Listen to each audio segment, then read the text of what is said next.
Today we'll be looking at r/Ask Reddit. This is posted by Agreeable Camera.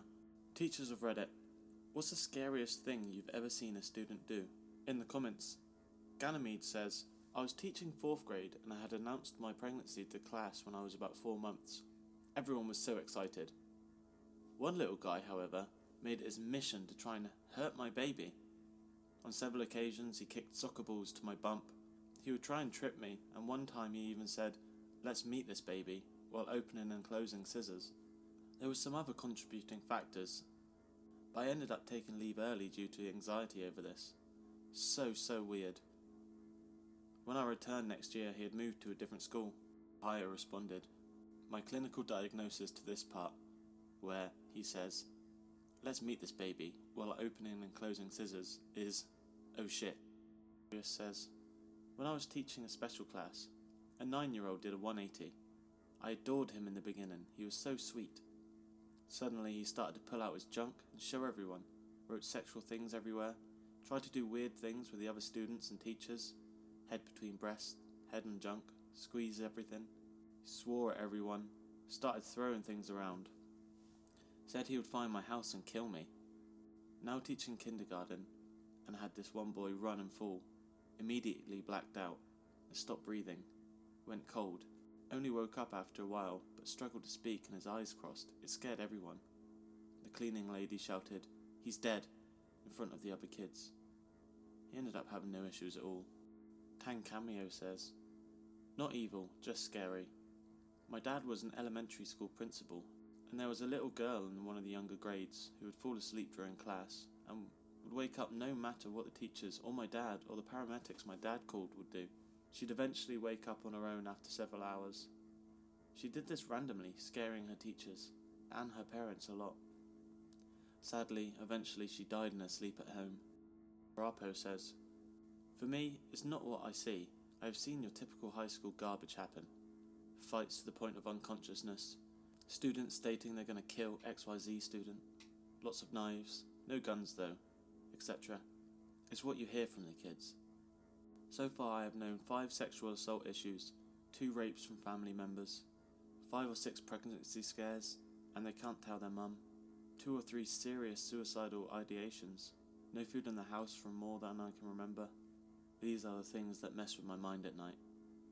My classroom is under control. What happens later on is not.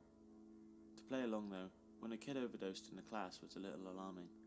Trying to wake up a teenager while also not trying to curse or harm him, sternum rub, which could lead to a lawsuit, which was no fun.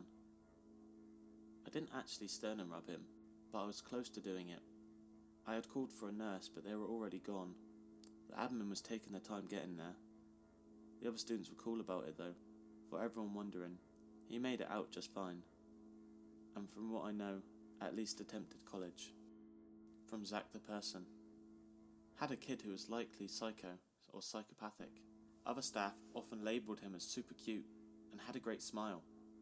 But the kid was disturbingly good at getting large groups to follow him, and there was something off, kind of fake about his happy tone of voice, like it was coming from someone 10 years older. From time to time, kids who I'd known to be a follower of his would do something wrong and completely out of character, but it was difficult proving that he was actually the cause of it. One day on the playground, I noticed he kept relocating his group out of earshot of staff. When the staff moved, the group moved somewhere else. I kept close enough to be noticeable to them, and eventually the kid came up to me and said something like, don't you think the younger kids need more attention right now? And I said, nope, I think I'm right where I need to be. To which all emotion disappeared from his face. He looked at me dead in the eye and coldly said, no, I think you need to be somewhere else right now. Then gave a large smile back to his friends. I referred to him as Manson to the other staff from that day forward. Did you ever find out why he required privacy?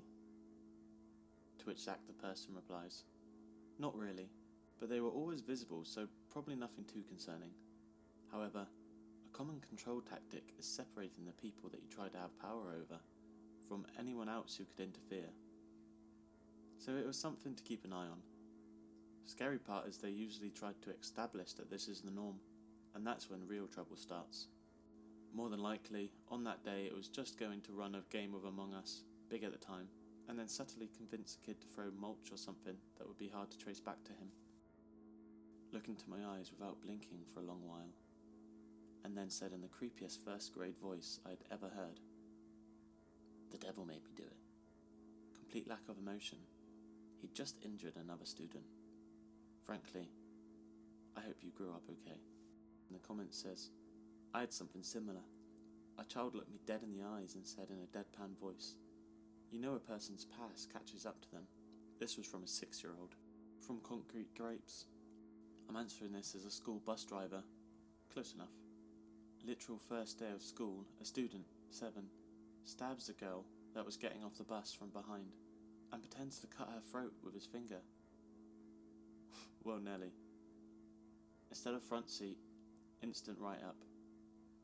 Principal says, "Boys will be boys," and ignores it. Third day of school, the same student gets up while we're doing about 55 miles per hour and finger guns several students in the back of the head, execution style. Mother of God, big write-up. Again, the principal says, "Boys will be boys. You can't put them in the front seat for that. It was playful." No, the absolute fuck, it was not playful. He did the same thing the next day, but this time I had the principal time-stamped on my camera telling me I wasn't allowed to put him in the front seat, and him doing it again. I wrote up the kid and the mother effing principal. Instant shit show. Pulled into safety office at work with transportation director. Warned I could lose my job if I escalate this shit. But I didn't back down. I wanted that kid off the bus, but if I couldn't have that, I needed him in the front seat, away from anyone else. I got it. The principal was banned from coming within 50 feet of my bus. She couldn't stop herself, and did so after 2 weeks to tell me I was an awful person. She was immediately removed from her position, because I wrote her up, again. They gave her a counsellor's spot at the high school to finish the year. Not sure if she did. Anyway, new principal rides the bus, tells me he's got the kid now, and the kid's so fucking scary that they had to have him in his own class, with 2 adults. But the mum refuses to get the kid any help or admit there's a problem. I was told not to allow anyone within 3 seats of him. And one day, his kid says, "Bus driver, do you think people are colourful on the inside, like robots? Or the same boring colour, like my dogs?" I followed up. He casually tells me he's killed his dogs and put their parts on a fence 4 times.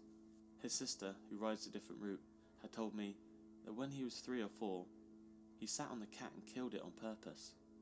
That she had to sleep with her door locked because he tried to kill her in her sleep multiple times.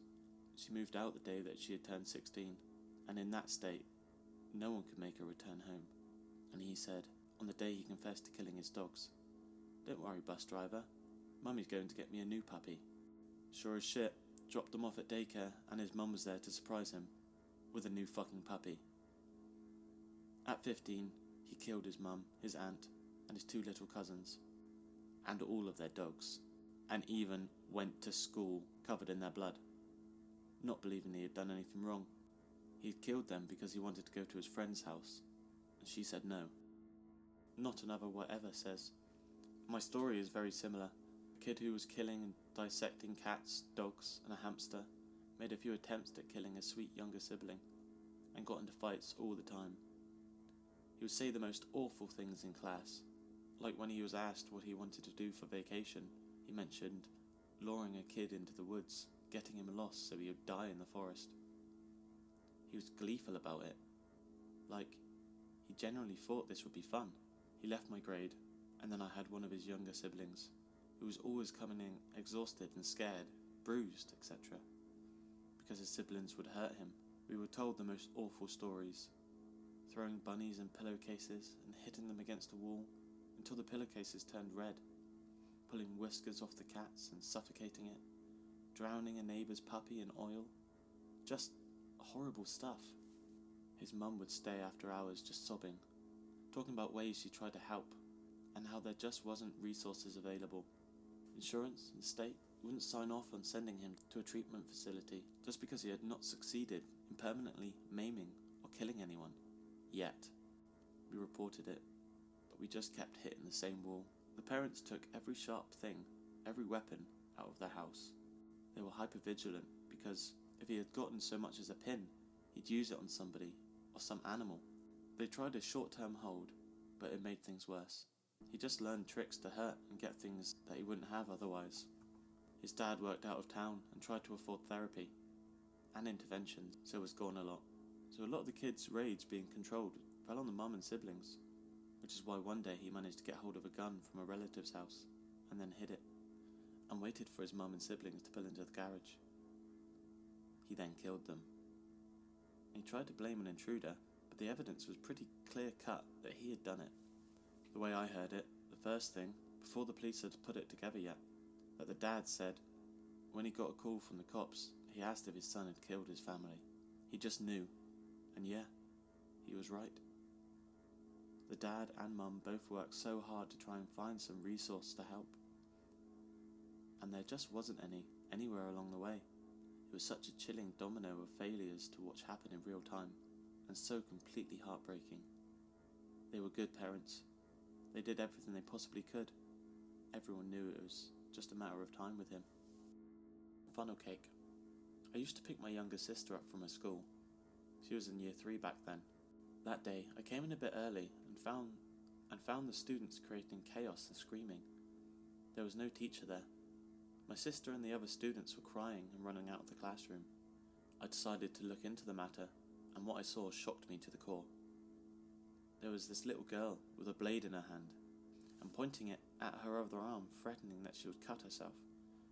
Also, the fact that she was laughing the whole time made it much scarier. By the way, it was an actual sharp blade. I escorted the students to leave the classroom and screamed for a teacher. It was a crazy day. The girl replied, "Where was the teacher?" In which Funnel Cake answered, "The school was a mess," and I found out the teacher had left the classroom alone and was in a separate teacher's room. This one's from American Psycho. Early 90s in the middle school. I was a 6th grader and in our band class, with one of my friends being the nicer guy named John. He was in 7th grade, but any grade could join. However, there was another guy named Ben who was in the class. He was also a 7th grader, and he was mean as hell. One day, there was a mandatory 6th grade assembly, and the band director had us walk across campus to join the assembly. John confided in me, "When you leave, I know Ben is going to hurt me." The pain in John's face was indescribable. I didn't know what to do, but my mum was an art teacher at the school, and luckily, the art room was right next to the band room, and when our teacher let us out, I made sure I was the last in line. My mum was a cool teacher, but she smartened me up to being a teacher's kid. She told me never to report what other kids do as some tattletale, but this I felt was going to be extreme, and luckily, she was hanging up a new art display in the hall, and I had told her what John had said to me. She said she understood and promised to check out the class. The whole half-hour assembly, I was a nervous wreck and wondering if John was okay. Luckily, he was. According to my mum, she walked in just to check on the class and found that Ben had John pressed up against a wall. Ben had protractor, or a compass needle from the math class, in his hand, and he had the needle in the ear canal of John. Luckily, Mum caught him before any physical damage occurred. John was incredibly rattled, and Ben caught a semester-long suspension from school. Years later, John worked in the music industry and even won a couple of Grammy Awards for his efforts. Ben, however, didn't turn out well at all. More suspensions and expulsions. He eventually became a drug dealer, and one night he tried to rob a fellow drug dealer while driving around. The dealer shot him in the chest, and then set the car on fire, where he subsequently burnt to death. He was only 18. Little Devil Moth says, "Glad you thought to tell your mum. Probably saved that poor kid a lot of pain." America Psycho replies, "Mum was great, and she reminded me that I was there to learn and not to report what kids did." But I can recall with perfect accuracy the worry and pain in John's face when he told me what Ben would do. Ben was so hardened, for even a 7th grader, there were swear words I'd never heard of, or filthier and sexually degrading comments he'd make that were so uncalled for. He came from a sort of well-to-do family, but his mother didn't want to discipline him and left that to the teachers. There was even a trial for the guy that killed him. He was found guilty, of course, but I remember on the news that Ben's mum fainted while screaming at the court when the crime scene photos were out. She had to be carried out the courtroom. Sad all around. And Games 90. Riot. Literally, it was a riot. Remember that year when people were calling in bomb threats to schools all over the country? The high school I taught at was one of them. So at least once a week we'd have to evacuate the building and go into the elementary school behind us, and we sat in the gym. Well, one of these times, two rival gangs in the school started a fight. One student revealed he had a taser, and all chaos broke out in the elementary school. We had to call police officers, not only from our own city, but the neighbouring cities, to come and get it under control. Our principal got a black eye, and the assistant got a concussion. Several police officers were beaten up too. ETA, I taught in the high school, so these were freshmen seniors fighting. Thanks for watching this video, and if you have a story of your own, please do share it in the comments. I will reply to every comment that I'm able to. And remember, there's always things that we can't explain, so sometimes it's better to not, and just have a good day. Goodbye for now.